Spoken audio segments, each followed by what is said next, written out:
కృష్ణ షాప్లో టాస్ బాగాలేదు, వేరే షాప్కి వెళ్ళాం పదా. అలాగే అదితి. హే అతను చూడు బెగ్గర్ ఉన్నాడు, ఇదిగో ఈ డబ్బు తీసుకో.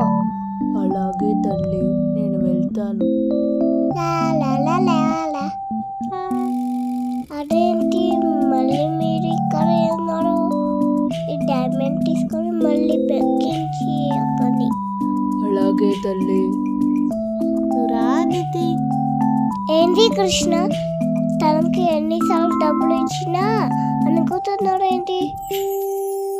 ఇవి తీసుకొని మళ్ళీ అడుక్కోని. ఫాలో చేద్దాం చూడు. ఈ చేపనైనా నీటిలో వదిలేద్దాం, డబ్బులు ఇచ్చి కొనుక్కుందాం. ఏ దొరికేసింది, నా డైమండ్ డబ్బులు దొరికాయి.